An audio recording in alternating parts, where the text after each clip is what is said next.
Do this every time. Come on, Lexi. Do this every time. Do this every time. Hello. My name is Sham, like Shamaneko no Shamu. And this is Green Square. We're recording from Green Square. We're always recording from Green Square. You should be used to it by now. Come on. I'm here with someone you might remember if you watched the video. We're here with Lexx from Travel Lexx. Hi guys. Hello, sir. Hello. It's good to see you in person. Good to see Good you. to be able to do this in person finally. Yeah.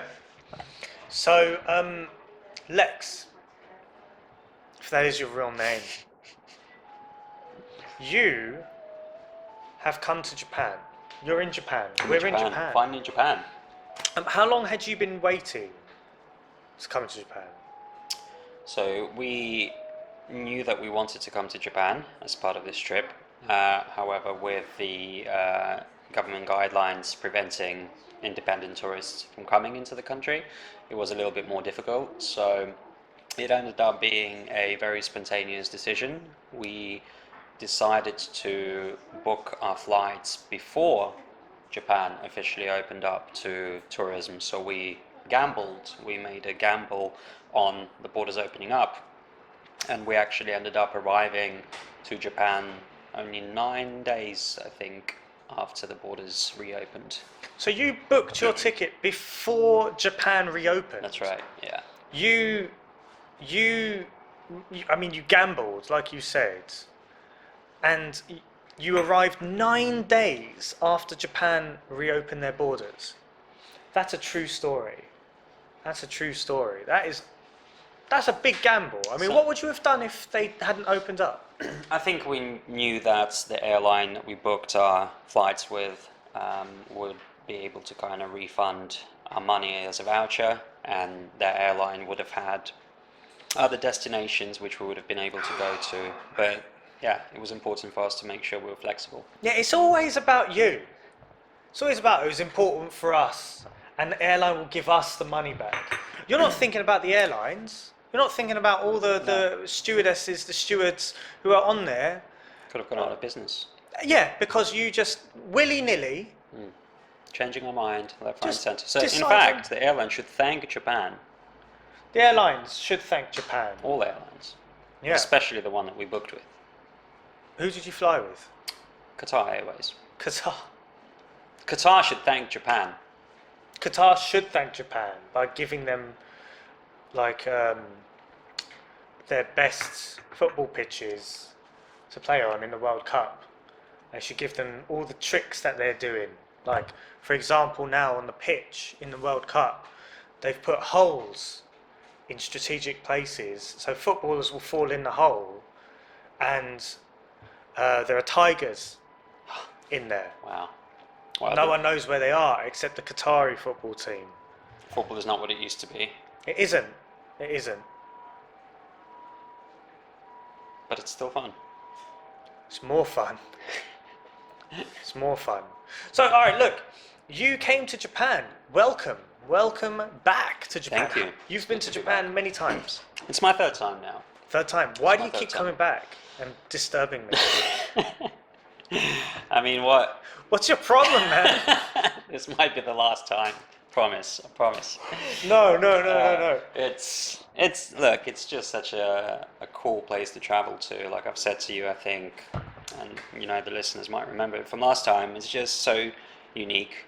It's the one destination I've been to in the world where you're just always wowed by everything around you. You never feel like, I was just saying this to my girlfriend the other day, is there are some countries where if I come back to them, I'll be like, okay, this is great, and I've been here before, and it's nice to be here again, but nothing kind of prepares you for the excitement you experience in Japan, be it when it comes to food or, you know, sort of the culture, the architecture, the trains. It's just, there's so many factors that make this country a joy to travel to.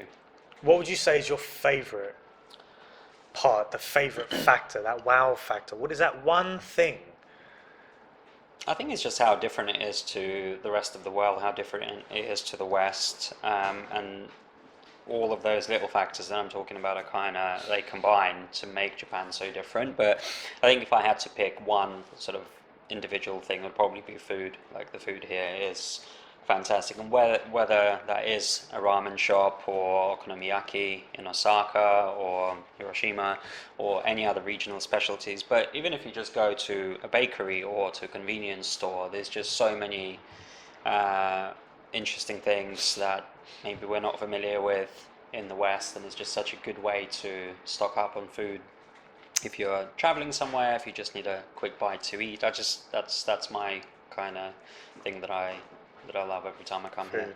Food. The food and the convenience, I guess. The convenience of the food, yeah. And just I think everywhere. As a result, I think you do end up eating more than how much I would eat in other countries. So that's not necessarily good for them. Does that? I mean, from that, do you feel like it is surprising that Japanese people are as slim as they are? Because a lot of international people come over here and they just get fat because they just stuff their faces. Because I just stuff my faces with food, with onigiris and okonomiyaki and tendon and all this different stuff. Basashi is nice, yeah, sushi and all that. And I just get stuffed. The thought has crossed our mind. But why are these people so slim? The thought has crossed our mind. Is All it they do is jeans? I don't know. I mean, they buy their jeans from like Uniqlo. Uniqlo. Yeah. Well, Wow. Uniqlo, Muji have some good jeans. That's in the next podcast, maybe. We'll first have to buy the jeans. Then don't worry about it. It might be the jeans. I think actually, but I mean, does it surprise you? I think it's definitely something that stands out because, as you say, of the convenience of the food and the amount of food that would maybe be considered fast food in the West. But is it because it's made with better ingredients than it is in the West? Is it the quality of the ingredients themselves, the cooking, or is it just the fact that, as you say, the genes are sort of more better, more good? Worst English. I'm here for a lesson, to be honest, guys. I mean, and so we don't say more better or more good. Okay. Better is already a comparative, so it's better. Better. The genes are better. Better. I don't think the genes are better. I think genes are genes, aren't they? I do think. You finished? Yeah. Thank you. Mana, could you do us a favour? Could you take this away? This is Mana. Say hello. Hello. Yeah, thank you. So, I don't think it is solely about the genes. It's not just about the genes. I think actually Japanese people perform abstinence. They have discipline. So, for example, a lot of bakeries, as you know, they're not open until 10 or 9. And I think the reason that is because there isn't a market for bakeries that open earlier, because everyone eats breakfast at home. They have a traditional Japanese breakfast might be rice, miso soup, some grilled fish, or whatever's left over from the night before, from dinner, which also is a home-cooked meal. And a lot of the students that we have here, and maybe the listeners at home, maybe they only go to a restaurant once a week or something. They only eat that kind of junk food once a week. A lot of lunch boxes, packed lunches, are made at home, whoever makes them. And so it tends to be healthier. We have noticed that as well, the culture for early morning eating or drinking, be it cafes and stuff, is not quite the same as it is in other countries. I thought you meant drinking, like having early morning whiskey. Yeah. Drinking coffee, for example. So we are quite used to, on our travels, especially looking for a coffee shop that's open quite early for breakfast, for example. For like a yogurt and granola breakfast, which is another thing that is tougher to find in Japan than in other countries. But even just outside the chains, such as Starbucks or Tully's Coffee, it's difficult to find a a really good coffee shop that's open early and serves that market of people kind of coming in at 7 in the morning wanting a coffee.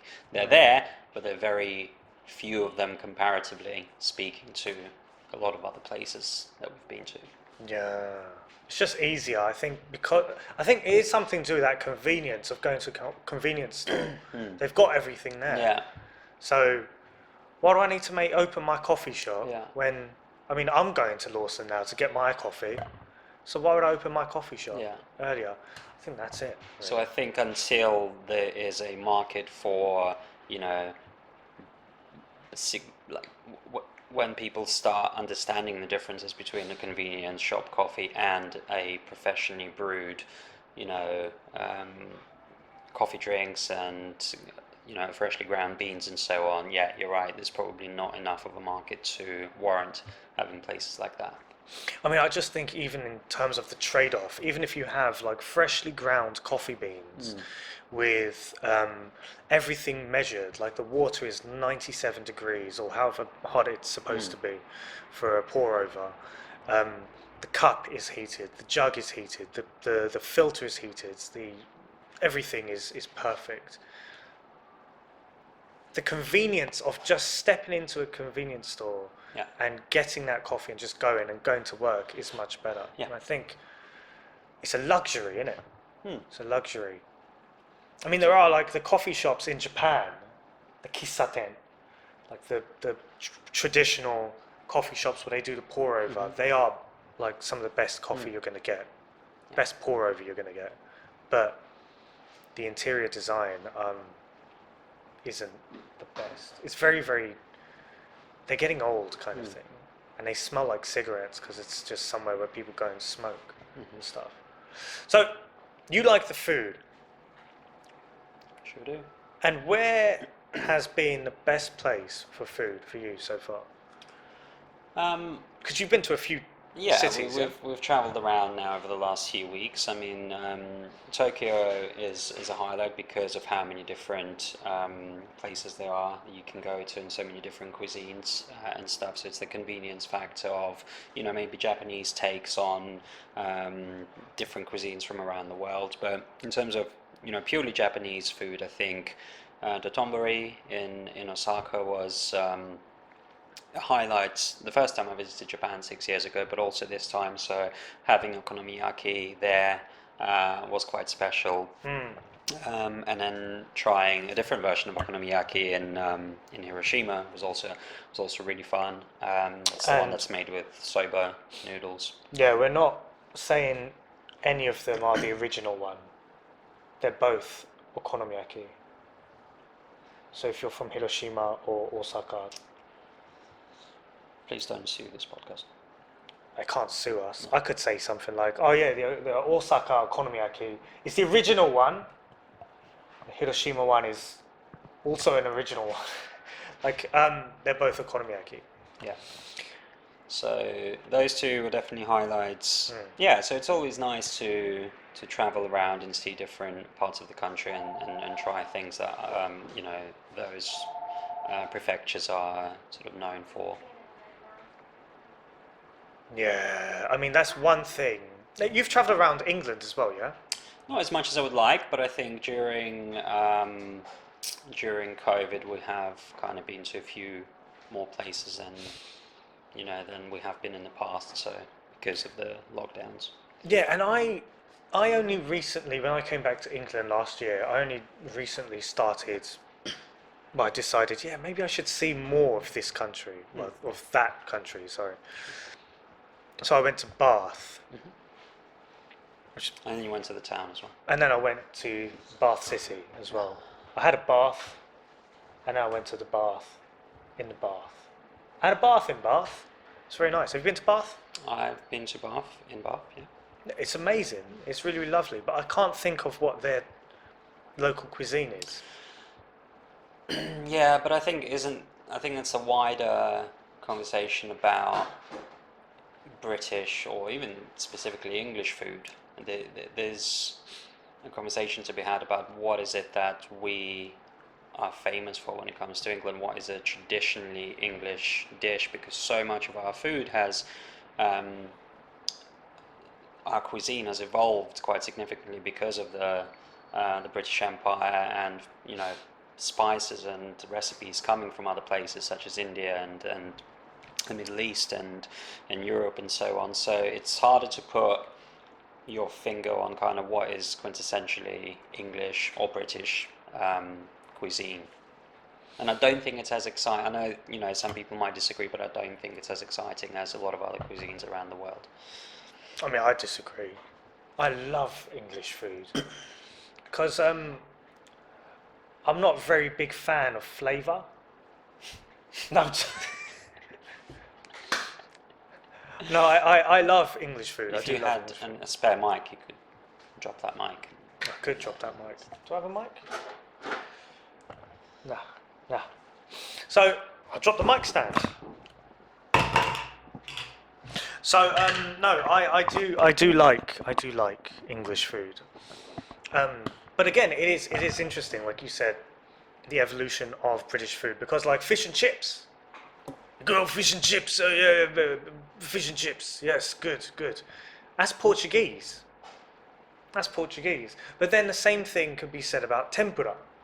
Tempura is Portuguese. It's from Portugal. Like, it's pretty much fish and chips, but they don't use chips. They use rice, or they use soba or something.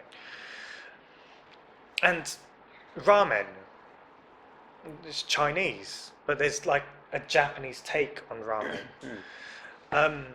And curry, of course, is English, isn't it? Don't give me this nonsense. It's Indian. It's English. One of them is. Vindaloo. And isn't chicken korma? Isn't I one don't of know. them? I think one of them has been created specifically for the British palate. See, I did think it was Vindaloo, and then I researched, and apparently they had Vindaloo before English says that it was created for England. I believe it might be korma because it's milder. So I think it's been designed as a recipe specifically for the palate, but you might want to Google that. You might want to Google it, or I mean, we don't discriminate. Bing, you might want to use Bing. Yahoo Yahoo search. if you want. Yahoo's big in Japan, isn't it? Bing's important because you can get your Microsoft rewards if you're into that. You serious?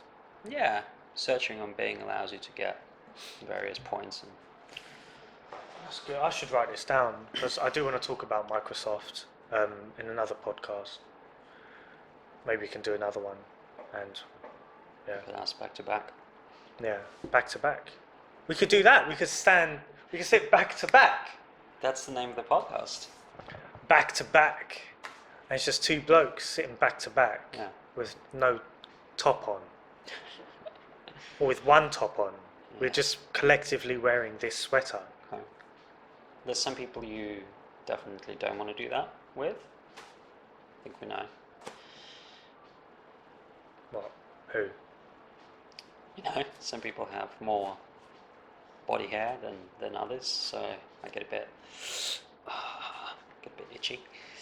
Well, no, it's just like wearing a fur coat, isn't it? It's just if you have someone with a hairy back rubbing against your back, it's just like it's like a freshly washed fur coat. I mean, assuming they're sweating, or assuming they've just come out of the shower. We've gone off topic, haven't we? This is for the Patreon subscriber portion of the. This is for our OnlyFans page. So you've come here, Come here. taking our food, spreading your propaganda. You've had a good time so far, yeah? How long have you been here so far, you said? It's 3 weeks today, I believe. 3 weeks today. And you were saying earlier on, you were thinking about coming back in spring. There's a chance I might come back in the spring, yeah, depending on how our travels go for the next few months. I'm thinking that I would like to get across to another part of the world, so maybe Central America or South America. And it seems that the easiest way to do this is via the States. Bear with me. And flights from Tokyo to the States tend to be, at least on the dates that we've checked, to be quite cheap. So I might come back this way to try and kind of use Japan as a springboard to go to Central or South America. So there's a chance I might be back here in a few months again, my 4th visit. So you've been travelling for how long now?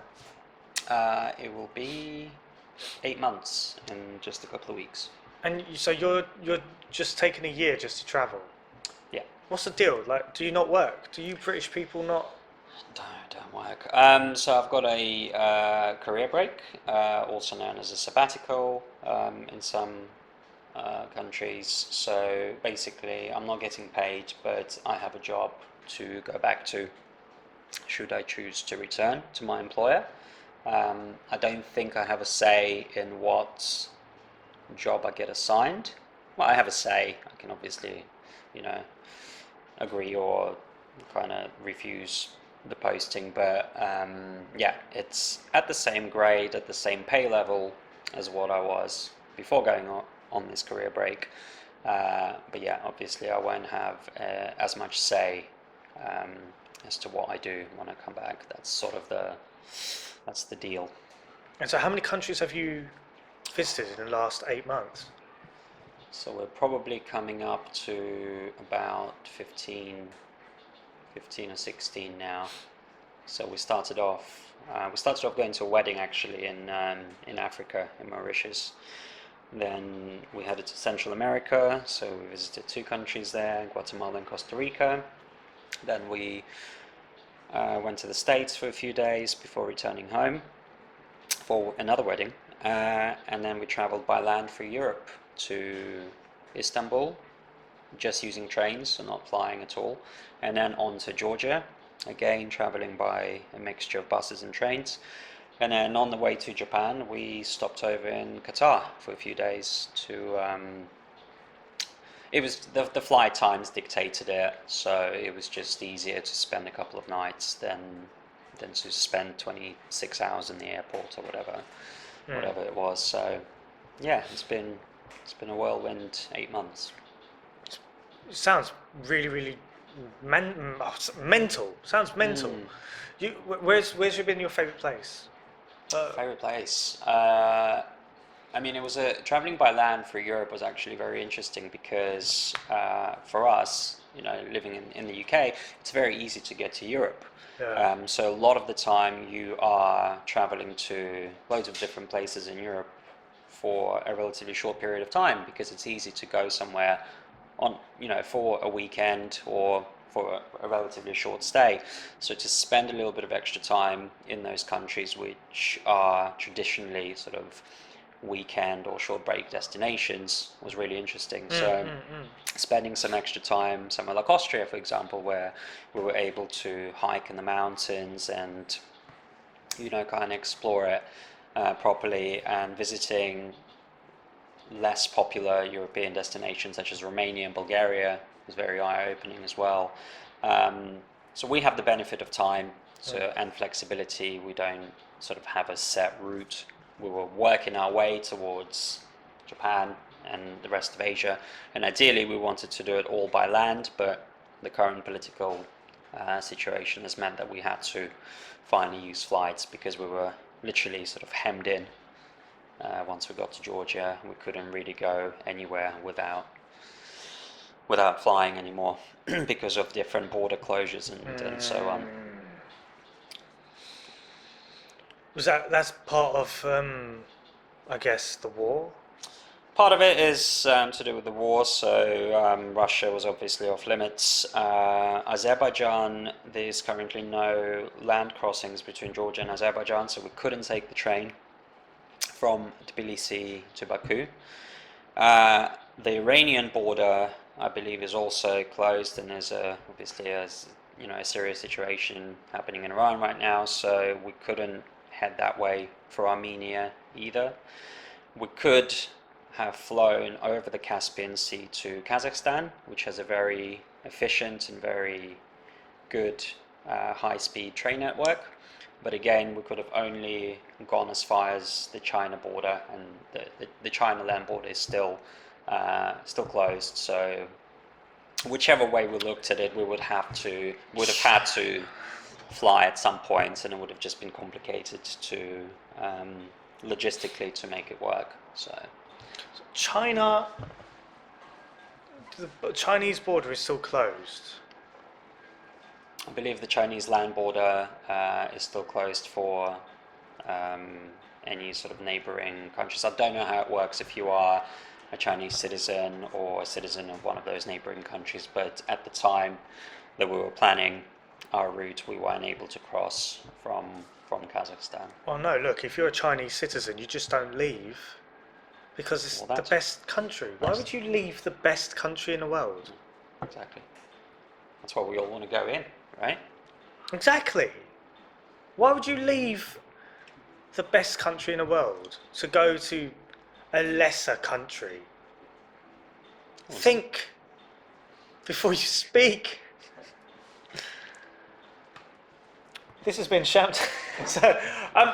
So you've got a few more weeks here? We've got under a week in Japan. We don't have a flight out, but we are... All right, look, I wanted to ask you about this. You don't have a flight out. Mm-hmm. Is that legal? So...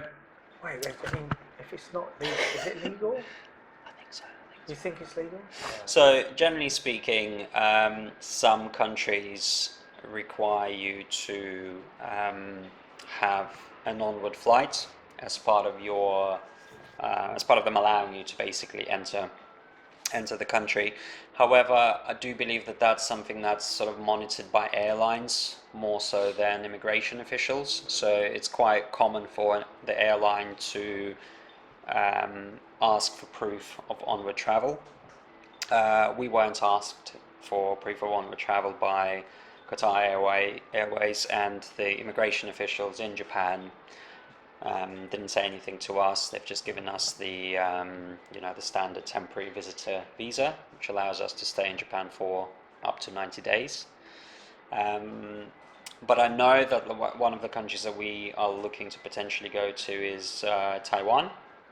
And I do believe that we need to have proof of onward travel in order to enter the country. So it's usually, it's usually quite easy to kind of see if a country will let you in without a return ticket to your home country or an onward ticket to another country. But in Japan, I don't believe that's a requirement. I didn't know that. So you're planning on leaving? Yeah. All right. Yeah. Within 90 days. Within 90 days. Yeah, so we've got another we've got another few days in Japan. We're really enjoying our time in Tokyo. Again, it's just such an easy city to spend a lot of time in. We're going to Hakone tomorrow for That's one night. Hakone. Apologies. We're going to Hakone Island. Hakone, yeah. So we're going for a night, and then we're coming back to Tokyo. So we just can't get enough. We just keep coming back here. And I think at some point, towards the middle of next week, we will fly out. We are thinking about going to Okinawa. Because flights seem to be reasonably priced, and there's opportunities for onward travel from there to Taiwan or elsewhere. So yeah, if your listeners have any advice for Okinawa, very much appreciated. Yeah, I mean, we're probably not going to put this online until like 2024 or something. Well, that's okay. We've got 90 days. Yeah. So, well, look, man, we'll wrap up there because I fancy a drink, to be honest. And look, thank you very much for joining us. Anytime. And we'll see you in the next one, probably in a few minutes. We'll talk about Microsoft. Thank you for having me. If you too would like to talk about your travels, if you want to talk about traveling, where you want to go, what you want to see, and if you just want to speak in English, come on down to Green Square Cafe. Go on the website www.greensquare.jp. Could you stop doing